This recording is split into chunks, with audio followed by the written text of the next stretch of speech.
Welcome to PhET. Today we're going to discuss Faraday's Electromagnetic Lab. This is a multi-featured sim intended to lead students to understand the many parameters that affect magnetic flux and how changing flux can induce electric currents. In the first tab, called Bar Magnet, we begin simply by showing the static magnetic field around a permanent bar magnet. We used miniature compass needles to visualize the field. Notice that the compass needles fade as the magnetic field gets weaker further from the magnet.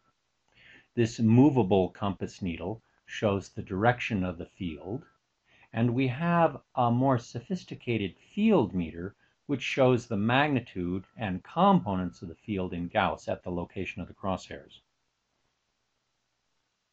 In the Pickup Coil tab, we have a coil of wire attached to a light bulb. Notice I can change the number of loops in the coil, or I can change the area of the coil. When I move the magnet, I have a changing flux in the coil, which induces a current which lights the light bulb. It's only the relative motion of the magnet and the coil that matters, so I can move either the coil or the magnet and get the same response. An example of a concept test at this point would be to ask students, what happens if I flip the polarity of the magnet? The answer, of course, is that when I flip the polarity of the magnet, reversing it 180 degrees, I get a large change in flux, which lights the bulb. It's not working right now, but you get the idea. Okay. Notice the blue spheres in the wire, which represent the electrons. When I change the flux, the electrons move in the direction predicted by Lenz's law. In the electromagnetic tab, we have a coil attached to a battery. The battery drives a constant current that makes a static magnetic field.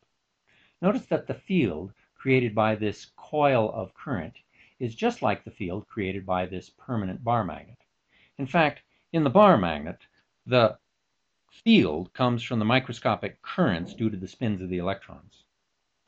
Now I can change the voltage on the battery and thereby change the current and the magnetic field. If I flip the polarity of the battery, that's just like flipping the polarity of the permanent magnet. If I oscillate the voltage on the battery, I set up an oscillating current in the coil, and this is just like driving the coil with an AC current supply. In the Transformer tab, we see a particularly important application of all these ideas. Here we have two coils. One of them is driven by a constant current, and the other coil is hooked to a detector, either a light bulb or a voltage meter. We call this detector coil a pickup coil. As in the other tabs, I can change the number of loops, or I can change the area of the pickup coil. A good classroom activity is to have the students explore the many parameters that allow me to change the flux and thereby produce a signal in the pickup coil. I can either light the light bulb by keeping the current fixed and moving the coils, or I can keep the coils fixed and change the current, the driving current, with this AC current supply. The AC current supply allows me to change both the frequency and the amplitude of the driving current. Notice that by changing the number of loops in the pickup coil while keeping everything else fixed, I change the amplitude of the voltage in the pickup coil. This device is called a transformer because I'm transforming the voltage from the AC current supply into a different voltage in the pickup coil.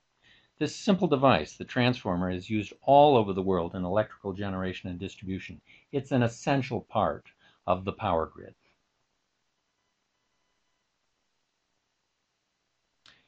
In the final tab, we show the essentials of an electrical generator. Here we have a faucet, which produces a waterfall, which spins a permanent magnet. The spinning magnet produces an oscillating flux at the pickup coil, which drives a current which lights the light bulb. Almost all power plant generators work on this principle of an oscillating magnetic flux, which is why we have AC current in our homes. You can ask your students how to get the brightest light. Of course, the answer is the largest waterfall, the strongest magnet, and the most number of loops in the pickup coil will give us the brightest light. Let me pause that.